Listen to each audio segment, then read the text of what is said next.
Continuing production of The Open Mind has been made possible by grants from Ann Olnick, Joan Gans Cooney, the Engelson Family Foundation, Alfred P. Sloan Foundation, the John S. and James L. Knight Foundation, Joanne and Kenneth Wellner Foundation, and from the corporate community, Mutual of America.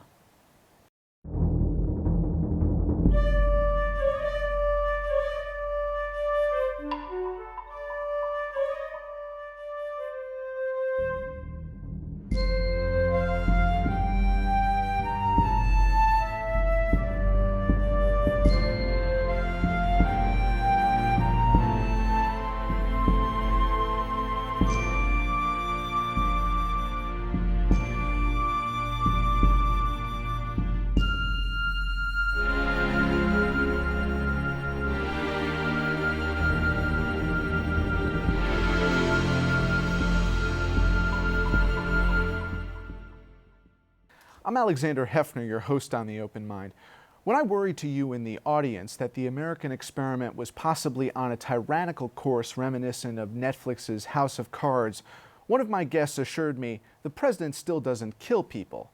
This, of course, is not the moral bar to set in a free society. We ought to demand more from our elected officials than avoidance of criminality. When I think of that comment again, the president still doesn't kill people, I wonder how accurate it is. Maybe not intentionally, but isn't the president complicit in warmongering and his far-reaching detonation of intolerance and political violence? What we can say with confidence is that the president's firestorms of tweets have thankfully not evolved into retribution against political opponents and dissidents that has resulted specifically in killings.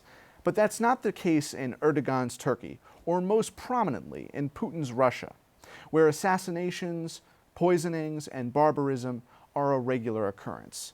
Today we learn about what happens when an authoritarian executive goes unchecked with a leading Russia and KGB scholar, Dr. Amy Knight, author of the new book, Orders to Kill: The Putin Regime and Political Murder, out by St. Martin's Books, in which she expertly chronicles the presumed crimes against humanity that Putin has committed and the impunity with which he escapes the legal system, unscathed, Amy, for now, and more popular than ever, no? Yes, absolutely. His ratings are about 85% in the polls. Are those independently verified, though? Well, that's kind of difficult to say. The whole polling method in Russia is a little bit complicated. But basically, they do reflect, I believe, a popular support for President Putin. Mainly, it's because the media is largely controlled by the state. And so, therefore, Russian people are fed a constant stream of propaganda that glorifies Putin and that appeals to their sense of nationalism and patriotism. Given what you establish in this book as a track record of alleged homicide, murder against journalists and political opponents, does Putin have anything to fear right now? Well, yes and no. I think that in the longer term, support is eroding. Support for Putin is eroding. We had quite a few demonstrations, street protests just this spring, and a surprising number of young people came out protesting against Putin. So they're motivated, the protests are motivated primarily by, I think, economic concerns, but also there's been an increasing amount of publicity about the widespread corruption at the very top in the Kremlin, even including Dmitry Medvedev, the prime minister. He's implicated in really vast corruption. So I think that gradually people are beginning to ask themselves why it is that their standards of living are declining, which they are. The Russian economy is still way behind what it was a few years ago. Why their standards of living are declining, and yet the people at the top, the oligarchs, the top government officials, have dachas, they go skiing in fancy places, they I mean, they lead the lifestyle of very, very wealthy men. So that discrepancy, I think, is a potentially disruptive force. So inequity is the major disconnect. You also mentioned political corruption. What is more alarming, do you think, to the Russian citizen right now? The economic situation, the political corruption, or do you think this string over a decade plus, 2 decades of killings and a chilling effect are beginning to resonate? Is it all of the above? Well, I would say that the killings and the murders that I talk about in my book have had a chilling effect on the democratic opposition and on the Russian independent journalists. So it's yes, it's very frightening to these people, and they are all aware, including Alexei Navalny, who is declared himself a potential candidate for the presidency. This is something that really casts a shadow over opposition movements. But as for the general population, I'm sorry to say that no, they don't really know very much about these murders. They may know that they've happened, but it's too far removed. And their concerns are definitely the economic concerns. And the fact, well, this goes hand in hand, not only is the economy in decline, but the infrastructure of the economy is really crumbling. So, and that, by the way, was what helped the demise of the Soviet Union. So this is something that the broad segment of the population is really concerned about. I want to ask you to what you attribute the tolerance of these murders, but you really spelled it out just now, which is a lack of awareness in the first place in a state media-dominated culture. But you dedicate this book, you were telling me just now, to the widow of one of the targets, one of those who were assassinated under this regime. Can you tell us who he was and what your relationship is with his widow? Alexander Litvinenko he worked for both the KGB and then later the KGB's successor organization, the FSB. And he was involved in, anti-corruption cases and quite a few cases that involved high politics and the mafia when he worked for the FSB. So Litvinenko, finally, he decided at one point that he was being uncomfortable. He was uncomfortable with the modus operandi of the FSB, and he and some colleagues were actually asked to assassinate Boris Berezovsky, who was a well-known oligarch. And this was at a time in the 90s when there were just all sorts of mafia figures and shootings. It was a pretty violent dog-eat-dog world. Anyway, Litvinenko was not happy about this, and he told Berezovsky about it. And then he and some of his colleagues actually had a televised press conference in 1998 when they revealed this plot. The head of the FSB, Mr. Putin, was not happy about this. And so Litvinenko was imprisoned twice. And then finally he decided to defect because he knew that his life was in danger. So he defected with his wife Marina and his young son Anatoly, and they ended up in London. Keep telling the story. Well, so Litvinenko underwent a sea change. Instead of working for the security organs, he became their greatest enemy. And he had a particular animosity towards Vladimir Putin. So he basically set out, after he moved to London in 2000, he set out to just campaign against Putin and expose everything about him, his dictatorial methods, his corruption, the role that Putin and the FSB might or might not have had in the 1999 September apartment bombings in Russia. So Litvinenko became I would say, one of Putin's main detractors from abroad. And he also became very close with Boris Berezovsky, who also was forced to flee Russia for his own safety, and also ended up in London. So the two of them, surrounded by a coterie of immigrants from Georgia, from Russia itself, et cetera, they formed this kind of clique that basically was devoted to undermining Putin and hopefully deposing him. But that did not happen. No, it did not happen. Ultimately, they met their demise, as a lot of defectors and now political opponents do.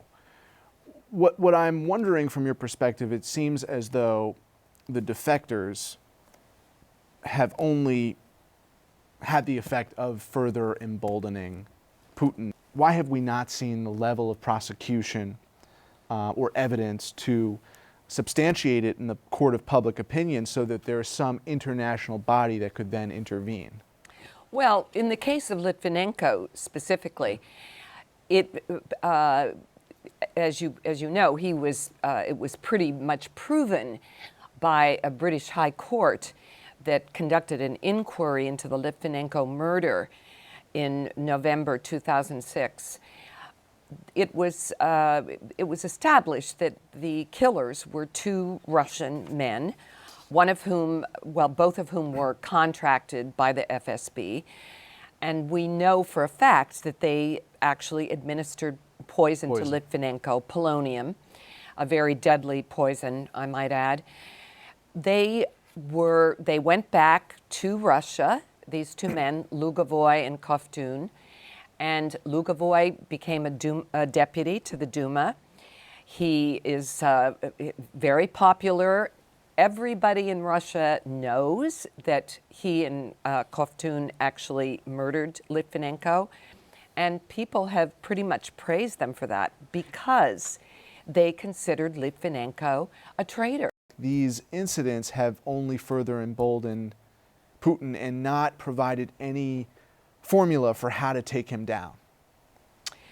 Well, I think that definitely, I'll mention the most recent example would be Boris Nemtsov, a leading Democratic opposition politician who was gunned down just outside Kremlin walls in February 2015. Now, Nemtsov, it's very interesting. He was quite a popular politician, very charismatic, and as I point out in my book, he was kind of the complete opposite of Putin. He was tall and swarthy, very good-looking, a ladies' man, and completely charming. He was also very courageous, extremely courageous, and he became one of Putin's greatest critics. Now, I think, in my opinion, why Nemtsov was singled out. I don't think that at the time he was really a political threat to Putin in the sense that he might, contest the presidency or something like that in the future. No, Nemtsov didn't have that broad political support that would have been a threat. But Nemtsov went to Washington and he talked about Putin. He tried to get U.S. lawmakers to increase the sanctions against Russian officials who were corrupt and who violated human rights. Now, this was, again, we're talking about treasonous behavior in terms of maybe it's okay to voice your opposition to Putin on a Russian television program, or to organize some people on the streets. But going to Washington and really trying to get U.S. lawmakers to increase sanctions against Russian leaders or Russian officials. That was not good. Well, that tested the extent of his dissent that was allowable, and off with his head. Are there potentially security organizations, international bodies, that in a third Putin term would have some jurisdiction, have some potential to bring justice? Your book is justice for victims, but beyond the truthful and accurate chronicling of the murders, what is the recourse right now? You know, I regret to say that there's very little recourse. I mean, we've got the European Court for Human Rights, and you know, Russians, dissidents, oppositionists have appealed to the European Court, but they don't really have much sway as to what's going on in Russia. And you know, a good example of this would be the murder of Paul Klebnikov in Moscow in July 2004. His family, his wife Musa and his brother Peter, have sought ever since, for years, to really get to the bottom of the case and to find out who ordered the killing of Paul Klebnikov, who was a journalist, I should add. He was the editor of Russia's Forbes magazine.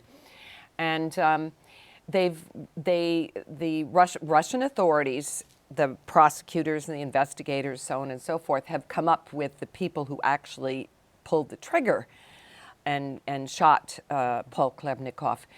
But they've never been able to find out who orchestrated the murder. And this has been hugely frustrating for his family. They've appealed to Putin directly, and Putin promised at one point that he would solve the case.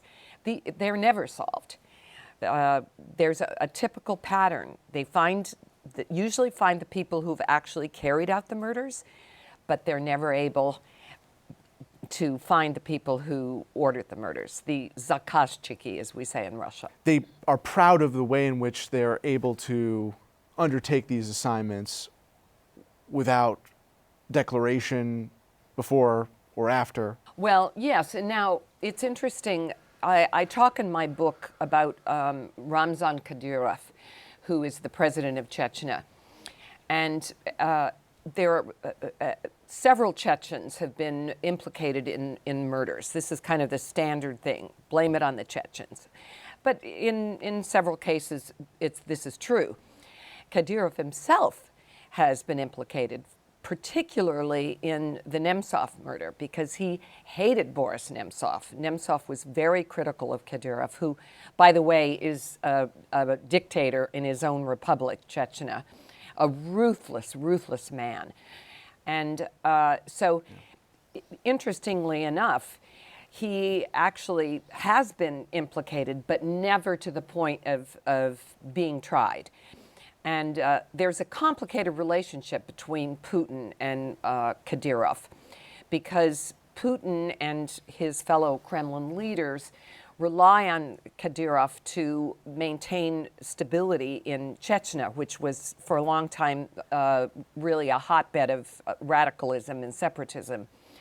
But in exchange, they have to give Kadyrov carte blanche to rule the republic the way he wants to. And as part of this agreement, it seems that Kadyrov has at times served as organized the hitmen in some of these murders.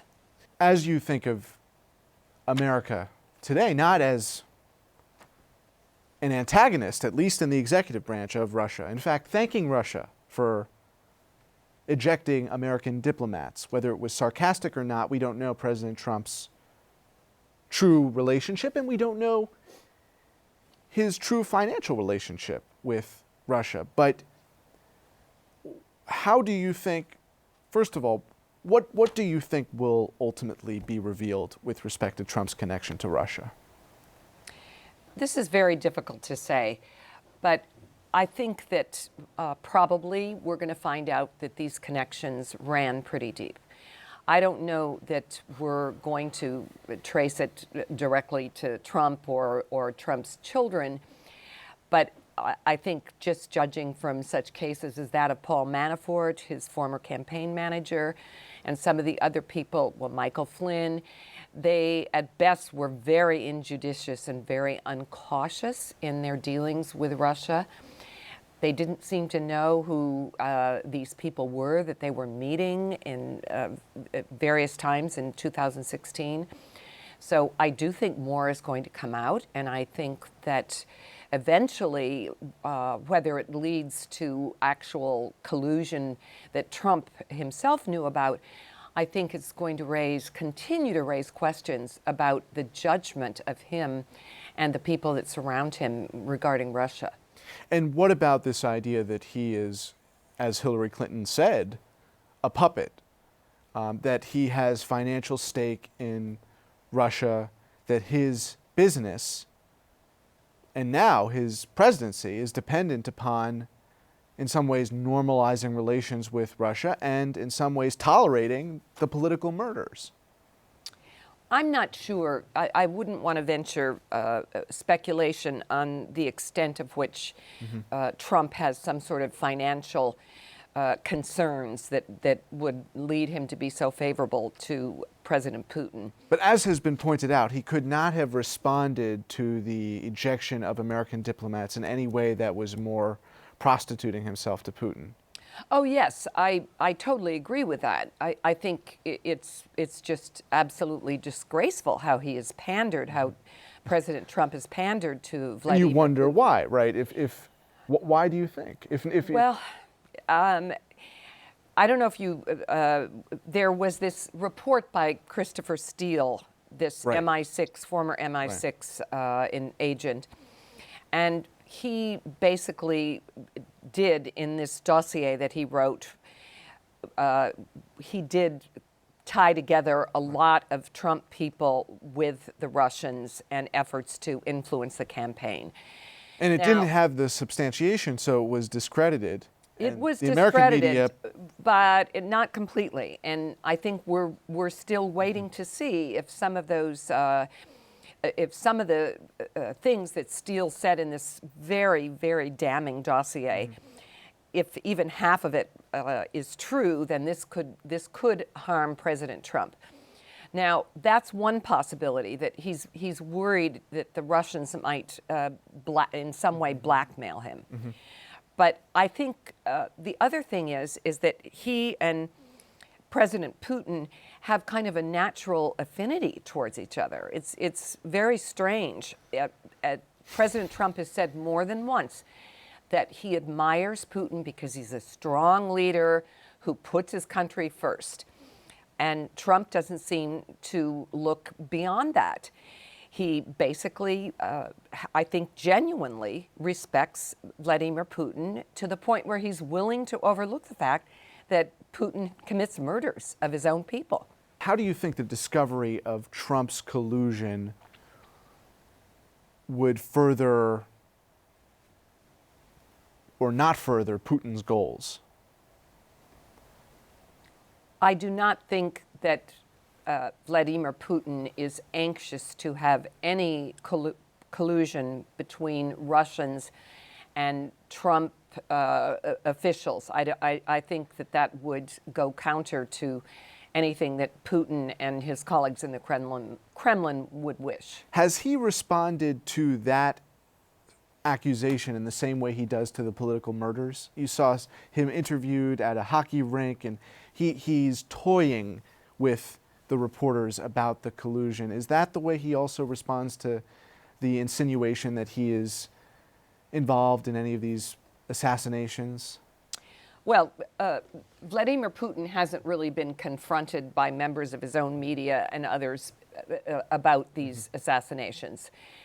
Every once in a while, something comes up. But as far as Trump is concerned, I really do believe that it is not in Russia's interest to have the collusion or the possible collusion between the Russians and Trump brought out. We know Putin is power hungry. Why doesn't he take his chips off the table for this third election? Because he believes that he's invincible? What further does he want to personally gain from being president or prime minister or having a role in leadership? What are his considerations besides power? Or is that the only one?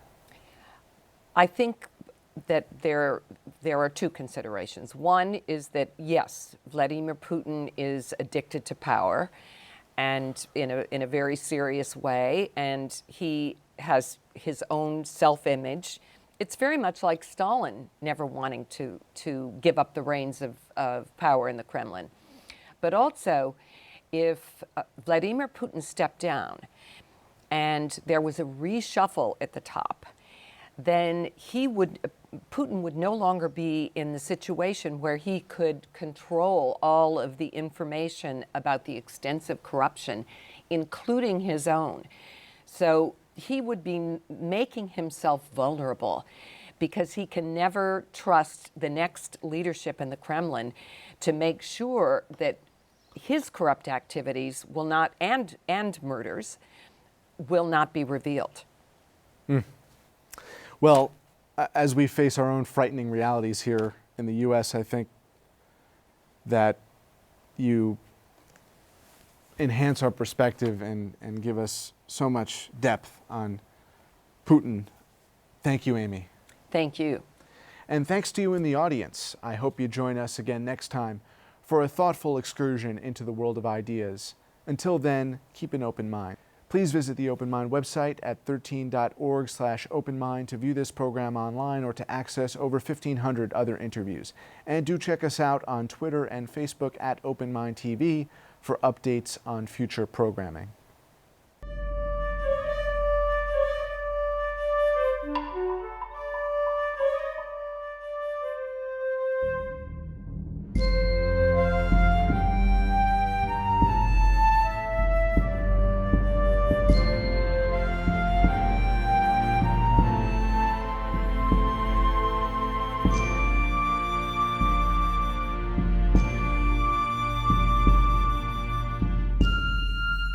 Continuing production of The Open Mind has been made possible by grants from Anne Olnick, Joan Gans Cooney, the Engelson Family Foundation, Alfred P. Sloan Foundation, the John S. and James L. Knight Foundation, Joanne and Kenneth Wellner Foundation, and to the corporate community Mutual of America.